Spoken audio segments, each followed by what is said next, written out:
Монгол орноороо аялж яваа манай гэр бүл замын хүн саатан тухалмаар завхан нутгийг зорин замд гарлаа. Хангаан нурууны салбар Тарвахтай нуруу, Булнаа нуруу гээд өндөр уул солонтой уулын түргэн урсгалтай гол нуур ихтэй аймаг. Завхны зүүн хэсэг нь өндөр уулстай бол баруун хэсэг нь элсэн бүрхүүлтэй. Энэ удаад манай гэр бүл элсэн дунд орших гайхамшгуудыг нь үзэхээр зорьсон юм. Манай аяллийн баг 10-аас 74 насны 7 хүний бүрэлдэхүүнтэй. Завхан аймагт бидний үзэх хамгийн ихний газар бол Долоон Тавгар.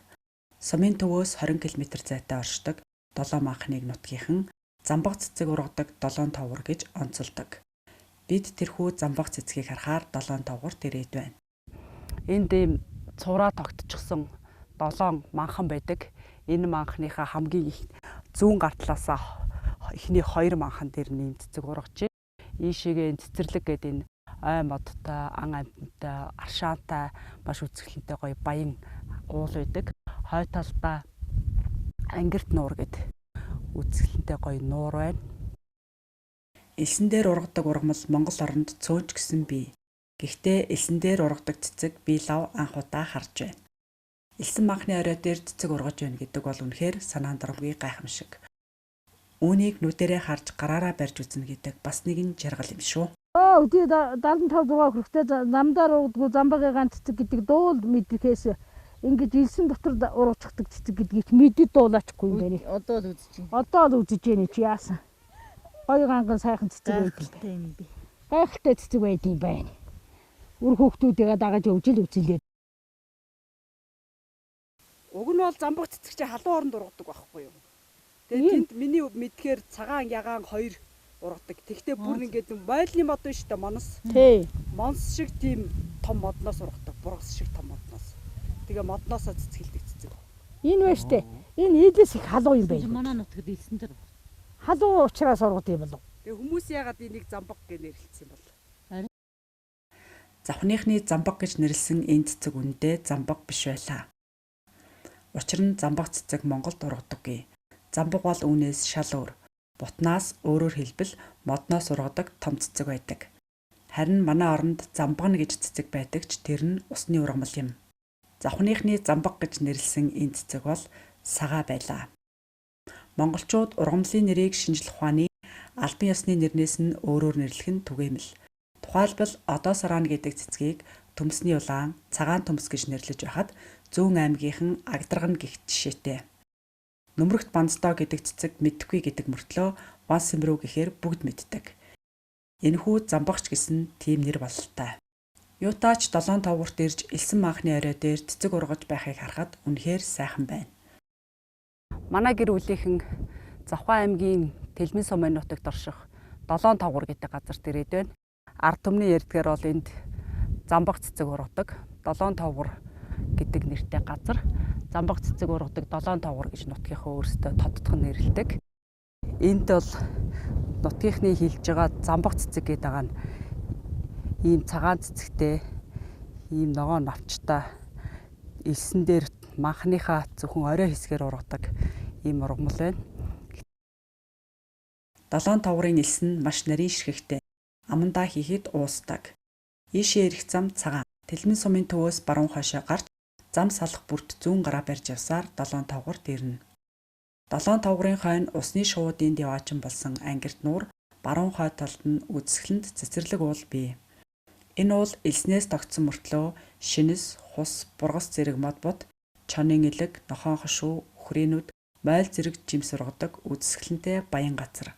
Уулын зүүн билээс өвөл хөлддөггүй хүйтэн аршаан ундардаг. Энэ аршаан ходоо доторт сайн гин. Аршаан хүрэх зам намагтай учраас нутгийн хүнээр замаа сайн заалгаж авлаа. Бид 3 аяг аршаан ууж аваад улаагчны хар нуур руу хөдлөв.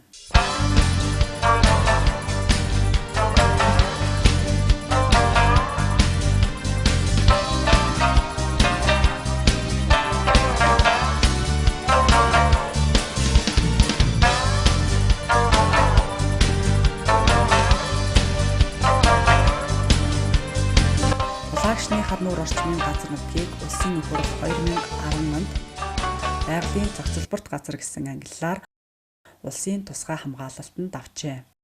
Хар нуур Улаанбаатараас 1214 км зайтай. Эрдэнэ хайрхан сумын төвөөс зүүн хойшоо 80 км, Улаастаагаас 110 км. Бор хэрийн элсэн тарамцгийн ард байрладаг. Элсэн хурдсанд хаагдаж тогтсон цэнгэг устай нуур. Хар нуурыг урд талаас нь товхож, намаржаа харахад хойд болон баруун талаас нь гизэг сайхан, гизэг хайрхан, чандам нь 5 хар уул хүрээлдэг. Энэ нуур 48-аас 54 м гүн. Нуурын урт нь 30-аас 37 км, өргөн нь 5-аас 10 км. Хар нуур том жижиг 2 авгаштай. Нуур руу төрж орсон олон хошуу хавцал байдаг. Улаан шанаа, мэрэгэн болон, овооны болон, дөрвөлжин, алаг шанаа, элсэн шанаа зэрэг томоохон шанаа хар нуурыг хүрээлэн оршино.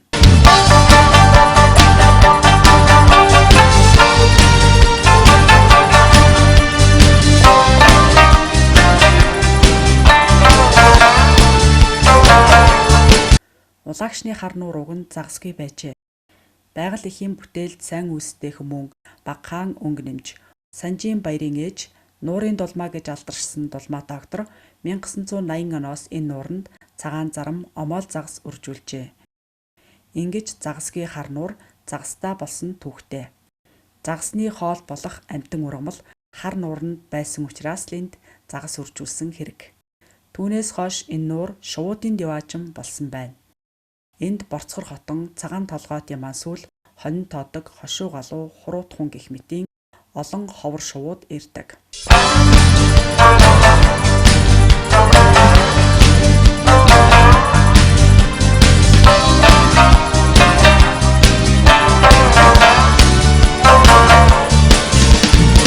Улаанбаатараас ийшээ очих 2 зам бий. Завхан аймгийн Тэлмэн сум мөнгөртөл засмал замаар яваад авто замын баруун талд байх цайны газрын урдуурх Шорон замаар сална. Олон аялагч энэ замаар явдаг. Эсвэл Яруу сумаар дайрна. Увсаас яваа аялагчид буцахдаа Завхан аймгийн Цэцэн уулаар дайран Улаагшны хар нууранд очих нь их болжээ. Гэхдээ энэ замаар явхад 100 орчим километрт нь элс туулдаг учраас жижиг тэрэгтэй аялагчдад тохиромжгүй. Харин бид 7 тавгароос нарийн даваа, дахтын давааг даван тээлийн гол уруудсаар Улаагшны хар нууранд ирсэн юм. Энэ нууранд альж талаас нь ирэхэд бартаатай, элстэй учраас шатхуун сайтай, болж өгүүлж нөөц шатхуунтай, машин эвдрэл гэмтэлгүй байвал зүгээр.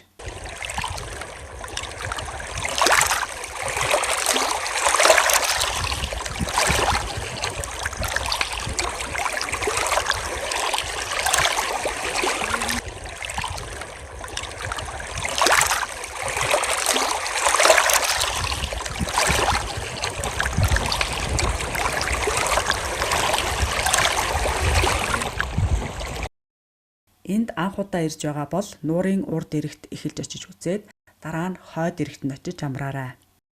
Учир нь урд эрэг нь хад чулуун дэвсгэртэй, эргээс нь ганц 2 алхаад гүнзгий болдог. Бага насны хүүхэдтэй хүмүүс нуурын баруун урд талын манхнаас элсний чаргаар хүүхдээ гулсуулж болно. Хойд эрэг нь элсэн дэвсгэртэй учраас эрэгт шахсан замаар явбал элсэн цуух аюулгүй. Элсэн дэвсгэртэй болоод ч тэрүү хойд эрэг нь гүйхэн. Эргээс холдоод явхад ус нь гүнзгий болдоггүй. Тиймээс бага насны хүүхэдтэй хүмүүс энд амруул жинхэнэ жарган шүү.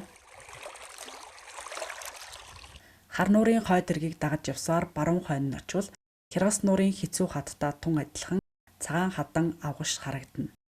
Эргэн тойрны ус нь ногоорч хөхөрч харагдаад үнэхээр үзэсгэлэнтэй.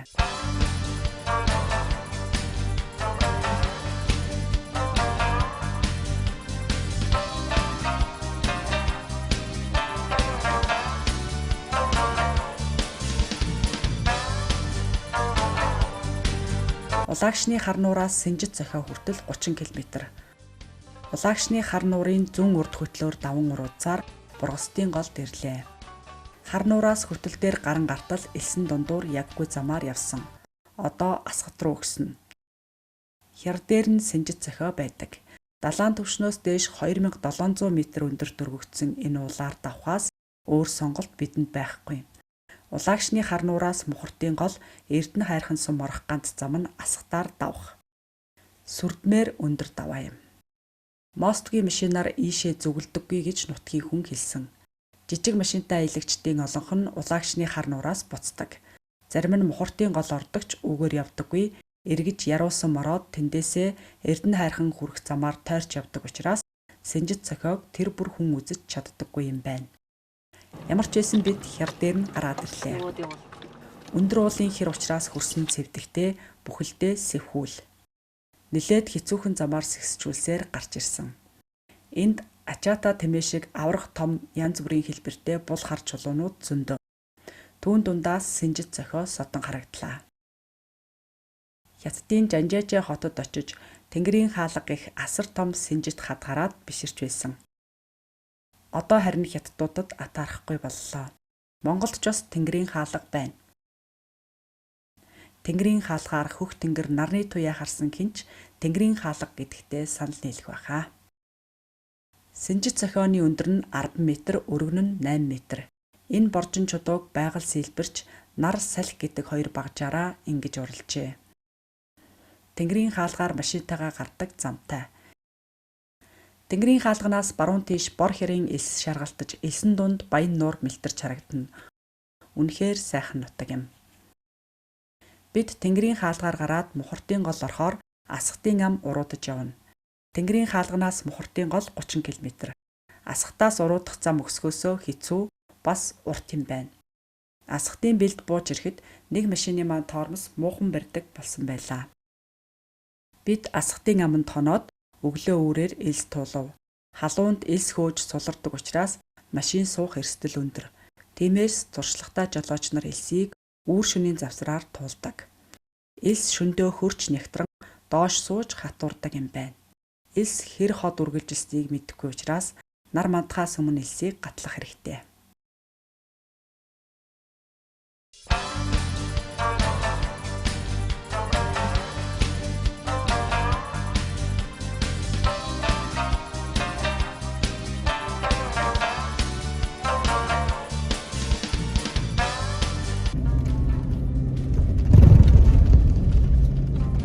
Зорьсон газраа ирлээ.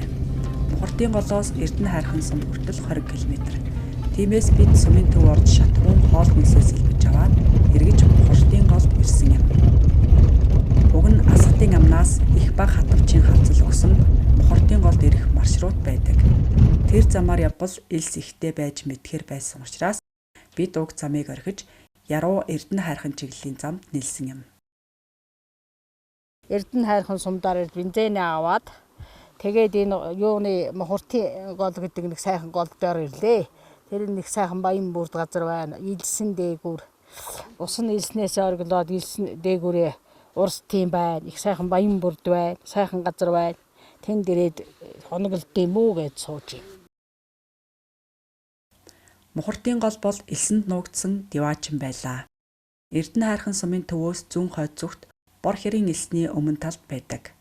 Манхны билээс элсэн дороос түн бүм булаг ундарч усан нийлэн урссаар гол болох нь гайхамшигтай. Туслыг хураавал далаа гэдэг энэ байх. Мухартын гол улаагчны хар нуураас их авдаг юм байна. Улаагчны хар нуур бор хэрийн элсний хойно Мухартын гол урд нь оршдог. Дундуураа асар өргөн элсэн тарамцгаар зааглагдсан энэ нуур гол хоёр газар доогуур холбоотой. Бор хэрийн элс гэдэг чинь 180 км орчим урт үргэлжилдэг 15 км өргөн асар их элсэн хуримтлал. Мухартын гол зүүн тийш 3 км урсаад элсэн манхан доогуур шургана. Элсэн доогуур 5 км яваад дахин ил гарч Шавартын гол нэртэйгээр 4 км урсаад дахин элсэн манхан доогуур шургадаг. Ингэж газар доогуур 5 км нуугдаад дахиад элсэн дороос шүүрэн гарч ирэхдээ нарийн гол гэж нэрлэгдэн урссаар Завхан мандал суманд очиход нутгийнхан Хүнгүй гэж нэрлэжээ. Ингээд Ургамал сумын нутгаар дайран өнгөрч Увс аймгийн Завхан сумын нутаг хүрч Айраг нууранд цутгадаг. Элсэн манхан дороос 3 удаа шүүрч гол болон урссаар хоёр сумын хүм мал амтан жигүүртнийг ундаалan 200 км туулан урсдаг гол дэлхийд өөр хаач байхгүй. За бид Завхан аймгийн Эрдэнэ хайрхан сумын нутагт орших Мухартын голд ирээд байна. Бор хэрийн элсний зүүн үзүүрт оршдог. Газар доороос, элсэн дороос ундрахтай. Иргэн тойрон элснийхээ захаас маш олон тооны булаг шүүрэн гарч ирээд ус нь бүгдээрээ нийлээд гол болж доошогоо баруун тишээгээ урсдаг ийм сайхан баян бүрд байна. Элсэн манхнаар эргэн тойрондоо хүрээлүүлсэн бургас, далан хальс гэх мэтийн олон бут сайхан ургамал цэцэг ургадаг ийм сайхан нутаг дээр илээ. Мухартын голын эхийг эгц дээрээс нь харвал тэмээ шиг эхийн хөхнөөс урсах сүүмэт хэлбэртэй гэдэг. Үгээр хэлж үзгээр зуршгүй гайхамшигтай гол дагуу бургас, хус, өхрийнүүд, далан хальс, улаалцган, нохоон гшуу ургадаг. Энд марцны цахирам гих гоёмсог цэцэг ургана. Чиглэг газар намаг шүлтлэг нугуут тархсан цэцэг. Эколог эдийн засгийн үнэлгээ нь өндөр учраас энэ цэцгийг тасалбал чамгийн торгуул төлбөр дунна гэдгийг анхааруулъя. Харин гоё сайхныг нь харж нүд сэтгэлээ баясгахад үнгүй. Голын эх рүү элсэн дээгүүр эрэг даган алхлаа. Элсэнд явхад тун хэцүү. Нутгийн энэ залуу бидэнд тусалж мориороо камер хөл дорон гэд багжийг маань үүрч тусалсан юм. Буцахтаа гутлаа тайлж бариад гол дундуур алхсан чинь амар байна. Мухартын голын эхэн рүү хүмүүс машинтаа явдаг байсан ч боловлжээ. Наан нь хаалт хийж машин орохооргүй болгосон байв. Мухартын голын наан жуулчны бааз бий. Түүнээс цааших зам элс ихтэй. Үдийн халуунаар тэр элсэнд фургон хүртэл сууж хүмүүсээ буулгаад өөр фургоноор татуулж байсан. Жижиг тэрэгтэй аялагчид жуулчны баазын ойролцоо машинаа орхиод явган эсвэл мориор цааш явах хэрэгтэй.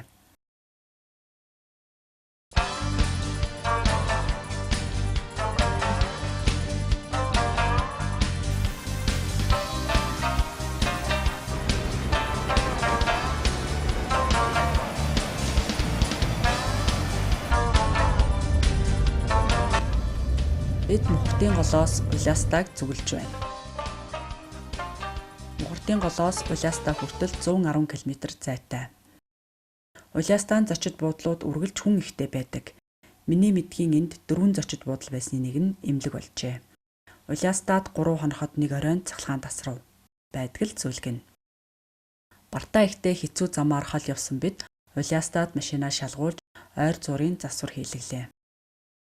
Манай ээж Улястаад ирснээр 21 дахь аймагтаа хөл тавьж байгаа юм. Их уул отгон шидүүстэй тосон цэнгэл тэлмэнгээ 5 сумыг нь отгон тэнгэр хайрхантаа нь өмнө нь үзчихсэн. Гэсэн ч аймгийн төвд нэрээгүй байсан учраас завхныг үзээгүүд тооцож явсан юм. Энэ удаад Эрдэнэ хайрханд очиж Улястаад ирснээр манай ээж 74 настайдаа Монгол орныхоо 21 аймгийг бүгдийг нь 365 сумын 3/1-ийг нь үзэж байна. Улястаа бол эртний төвхтэй хот. Галтан бошготын дайралтаас сэргийлэх түүнийг дарах зорилгоор 1733 онд Манжуулс Улястаад хязгаар дахныг тогтоогч зүүн этгээдийн туслагч жанжны газар гэчийг байгуулснаар энэ хотын суур тавигдаж Улястаад төмд өчгнөн бомб өчгнөж эхэлжээ. Манжийн хаан Монголын баруун хязгаар амбаны газар хоёрыг байгуулсны нэг нь ховдод, нөгөө нь Улястаад байв. Баруун хязгаарынхан Манжийн иргэшээлд орлгүй олон жил эсэргүүцэн тэмцсэн. Тиймээс баруун хязгаарын монголчуудыг нүдээ цавчилгүй хянаж байхын тулд Улястаа ховдод манжууд нэг амбан суулгасан байдаг. Улястаан төвд чигстэй голын баруун хөвөөнд байсан Манжийн амбаны хүрээний үлдэгдэл туйр одоо ч бий. Манжийн амбан баруун монголчуудыг буулган дороо байлгахын тулд Улястаад шорон байгуулсан байдаг. Тэр шоронд хорьсон монголчуудыг тамлахтаа хэрэглэж байсан хэрэгсэл нь Завхан аймгийн музейд бий. Улястаад ирэхдээ аймгийн музейг нь заавал үзээрэй. Улястаа хотыг жавхлан толгой дээрээс толдвол сайн харагддаг. Эндээс харахад Улястаа хот дундуур 2 гол урсаж өнгөрнө. Чигсдэн гол тарвахтай даваанаас их авч хойноос урагш урсдаг бол зүүнээс баруун тийш дайран өнгөрөх голыг богдын гол гэнэ.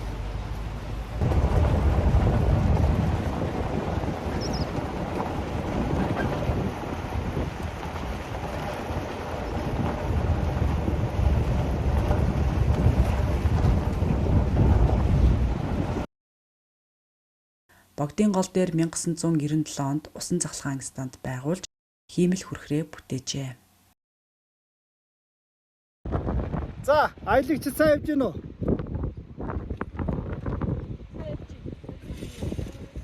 Сайн явж Оо сайч. Оо тэр ууж гэж.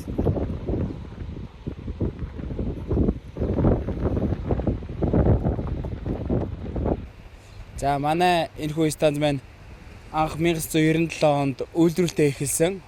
Одоо 25 дахь жилдээ явж байна. Суурилагдсан хүч чадал маань 2 мегаватт. 2 мегаваттын захиргааны эрчим хүчээ Завхан аймгийн Улаастай төв рүү нийлүүлж түгээдэг байгаа. За манай станцын энэ хэмэл хүрхрээ маань 35 м-ийн өндөртэй 2.5 км совгаар ирж 2 мегаваттын цахилгаан үйлдвэрлээд илүү л усан ингээ хүрхрээ болдог байгаа. Усан цахилгаан станцад шаардлагатай усыг богдын голоос 2.5 км урт хоолоогоор татан усан цахилгаан станцад нийлүүлээд илүүдэл усыг нь тэг толгой дээрээс доош урсгадаг. Ингээд 37 м өндөр хүрхрээ үсжээ. Энэ бол Монголд хүний гараар бүтээсэн хамгийн том хиймэл хүрхрээ юм. За бид Монголд байгаа хүний гараар бүтсэн хамгийн том хүрхрээн дээр ирээд байна. Богдын голд хүний гараар байгуулсан энэ хүрхрээ усан цахилгаан станцын зорилгоор бий болсон. Усан цахилгаан станц нь 2 мегаваттын хүчин чадалтай. Эндээс гаргасан цахилгаан эрчим хүчийг Улаастай хотод нийлүүлдэг. Хүрхрээ нь 35 м-ийн өндрөөс ундаг. Ус ихтэй жилээ бүр статийн нэг хатанд ус нь хүрдэг гэж байна. Одоогоор 6 дугаар сарда Завхан аймагт тэр дундаа Улаастай орчмоор хур тундас багтаа байсан болохоор одоогоор богд голын ус баг, хүрхрээний ус жоохон бага байна гэж байна. Гэхдээ өнөөдөр салхи ихтэй байгаа болохоор хүрхрээний ус салхинд хийсээд их гоё байна. Эргэн тойрондоо модтой хавцал дунд байдаг ийм гоё хүрхрээд Завхан аймгаар аялагтаа заавал ирж үзээрэй. Богдын гол отгон тэнгэр уулнаас их авдаг. Тиймээс ч богдын гэдэг тодтгол авсан байна.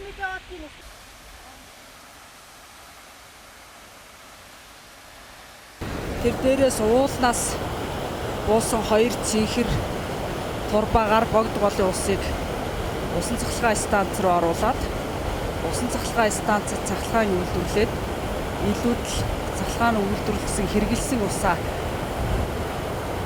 энэ далангаар богд голд эргүүлж нийлүүлдэг. Богд голын ус яг энэ дээрээс урсаж ирж байгаа хэсэгтээ усгүй шахан байжгаад усан цахилгаан станц хэрэгэлсэн усаа эргүүлээд богд голд нийлүүлэх хэсэгт голын усны түвшин нэмэгдэж гол яг үндсэн усаараа урсаж байгаа хэсэг нь энд харагдаж байна. Улаастайгаас зүүн тийш богдын голын урд дургаарч гол өгсөн явсаар энд ирнэ. Зам чулуу ихтэй өөр саад байхгүй. Завхан үнэхээр замын хүн саатаж, завтай хүн цусмаар сайхан нутаг юм. Бид ч зусах шахлаа. Орсон бороо арилж ирсэн гээчин буцдгэн чам. Монгол хүний заавал үзэх газрын нэг нь Мухартын гол яа харахгүй мөн байлаа. Бид ч үзлээ, таач бас үзээрэй.